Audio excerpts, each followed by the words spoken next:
Do you remember the time when we fell in love? Do you remember the time? All right, listen.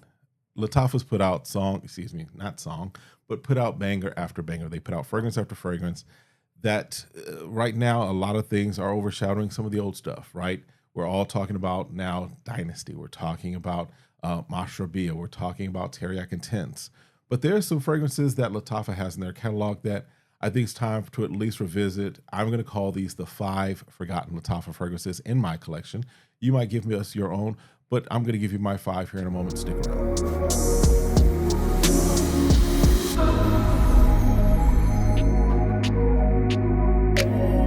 All right, what's good, y'all? Welcome back to the channel. My name is Kevin, and you're watching Smell Goods. I appreciate you coming through. Appreciate you hanging out with me for a little bit as we run through, talk through more of the fragrances, more of the things that I have in my collection as I'm on my fragrance journey, but also helping you on your fragrance journey with some honest reviews, some honest conversations, and some honest thoughts regarding the fragrances that we all seem to enjoy, right? So if this is content that you enjoy, you know what to do by now. Hit that like, hit that subscribe, request notifications, share, meet me in the comments. If it's your first time, appreciate you stopping through. For real, I do. All right. So as I mentioned, Lattafa has had fragrance after fragrance after fragrance that just kind of when a new one comes out, and if it's any good, there's a lot that are really good. We're talking about it, right? Like I mentioned, Dynasty is one that has been kind of having me in a chokehold as far as from the house of Lattafa. It might be time to do a new ranking. Teriyaki Intense, another one that right now I'm calling probably for me the MVP of the house, at least at this point in time. That could change next week for real. But I went back and I was like, there's some Lattafa fragrances that I haven't really talked about a whole lot in a little while. And it's not that they're bad or anything. Yes, sometimes the quality has gotten good or gotten better, I should say. But I think it's time to at least revisit for some of you that, you know, maybe this is a refresher. For some of you that are just coming into the space and looking for Lattafa fragrances, this might be a good list for you to maybe even check out, just because you can probably get these still at really great prices. And these, you know, and these fragrances do punch above their price, especially if you can get them where most of these are in that like $20 range. Yeah. All right. We're not in any particular order, not in any particular first to last or anything of that nature. These are just 5 that I pulled off my shelf that I said I want to talk about. These are my 5 forgotten Lattafa fragrances that I want to bring back out to you. All right. First one up. This one is Amir Al Oud for Glory. This one is still a beast. It's still a beast. I mean, what you've got here is saffron, you've got nutmeg, you've got lavender, turns into oud and patchouli and musk. This is their take, their interpretation, as it were, of Oud for Greatness from Initio. This one was a monster a few years back. It is actually one of the ones that was early on in my journey. I was probably my 4th, maybe 5th Lattafa fragrance that I purchased, and I was not disappointed, right?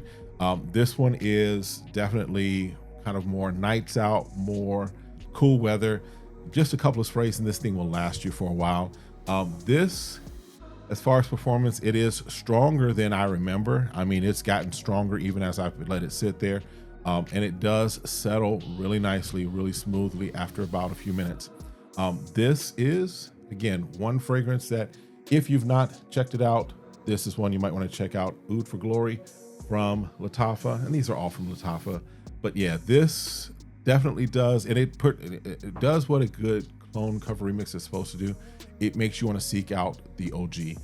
And for that reason and that reason alone, Oud for Greatness is definitely on my list of fragrances that I will actually have in my collection at some point, just because it's a great fragrance and they do a pretty good job of getting in that space.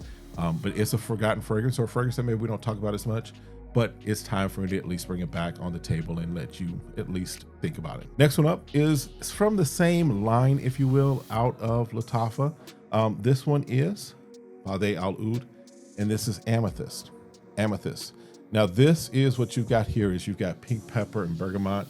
You've got a couple of roses. You got Turkish rose. You've got Bulgarian rose, jasmine over an oud, amber, vanilla kind of base. This is their take on Atomic Rose from Initio as well. This one, I think, just kind of got overshadowed by the Oud for Glory and by Kamra, because they were all around at the same time as far as just kind of when they were being hyped up. This one kind of got pushed to the back in some respects, but it does a really good job of, especially if you're kind of, for me, I'm liking rose fragrances, right? Not every rose fragrance, but I'm not rose averse, right? But yeah, this one definitely good for date nights, for weddings, for any time you want something that's a little elevated, a little romantic, a little intentional. It's a great fragrance for that. It has a big presence, and it gives you space to bloom. It gives you space to kind of move forward and move around. It really does a nice job of just kind of projecting, not a room filler, if you will, but a nice room shifter. That's a nice, pleasant fragrance. And yes, it could be unisex. It's not one that is strictly masculine, but I'm gonna give you another tip. This and this layered, that's a magical evening happening right there. All right, that's just my tip for you. But that, again, as far as Amethyst, this is another one of my forgotten fragrances from Lattafa that you might want to check out. Next one up, we're going to jump out of that Bade Al Oud for just a moment. We'll be back to it, don't worry. But the next one up we're going to talk about is, this one was probably my third, maybe my fifth, somewhere in that. It was probably one of my top 5 or one of my first 5 Lattafa fragrances. This is Amir Al Oud Intense. This is, the original notes of this are saffron, myrrh, raspberry, floral woods in the heart, and then you've got musky amber, vanilla in the base. This is their take on By the Fireplace by Maison Margiela. Definitely does a nice job of that kind of that smoky kind of fireplace type of feeling, fireplace type of vibe. This is definitely good for winter, definitely good for those nice chilly evenings when it's kind of, want to have some cozy indoor things going on, right? When you want to have those nights out where you want some depth, but not necessarily a club type of atmosphere. But this is something that definitely works very well for that type of environment and does a pretty good job of doing that by the fireplace. This is going to be really, for me, I think this is really good, solid fragrance when we're talking about that nice, really crisp, brisk evenings, especially, I don't get a lot here, but when there's like snow on the ground and you're kind of sitting around, imagine just, mental images, you got, fireplace, you've got cup of cocoa and all of that stuff. That's the type of fragrance that you might want to wear. And this is something that, again, it's kind of gotten overshadowed by some of the other things that have come out from Lattafa, but I wanted to, again, put it back on your radar because it is a great fragrance and something that you might want to at least check out and think about. That, again, was Amir Al Oud Intense, which again is their take on By the Fireplace. Next one up is one that was, let me get this one was, what's this? Nasheit. Now this one is what we're talking about as far as the fragrance that you've got here. We're talking about oud, you've got nutmeg, you've got frankincense, you've got cashmere, you've got sandalwood. This one came out, I want to say, in 2023. Now, what's interesting about this is that you just heard me kind of give you the notes, but it gives the feeling of Nashait's Ani, right? Now, this is not as good as, what is that, Spectre Ghost by French Avenue. But if you're looking for, maybe you can't find Spectre Ghost, or maybe Spectre Ghost is a little much above your price range, this I know you can get like Amazon and other places for around that $19, $15, $20 range. But it is a nice fill-in for that Nasheit Ani type of a scent profile, which again is interesting because there's no notes that I can see as far as vanilla or even that bergamot that comes out from the Nasheit Ani or from the Spectre Ghost. You don't necessarily get that. This basically is good for, it's a nice one for office because it's not overly sweet or overly syrupy. It's good for meetings. It's good for really just a nice fragrance that you can wear as a daily wear, especially in the fall and winter type of times, right? But this is something, again, just to put back on your radar, Nasheit by Lattafa. And then the last one that we have, going back to that Bade Al Oud, lineup, we've got Bade Al Oud, Honor and Glory.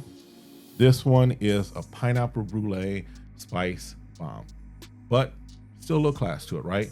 This, you've got pineapple creme brulee up top. You've got cinnamon, turmeric, black pepper, and benzoin in the middle. And then in the base, you've got vanilla, sandalwood, cashmere, and moss. This also is around 2023. This is a bright kind of tropical kind of sprinkling dessert type of thing. You got tropical feel to it, but you've got that vanilla dessert custard, not custard, but creme brulee type of thing.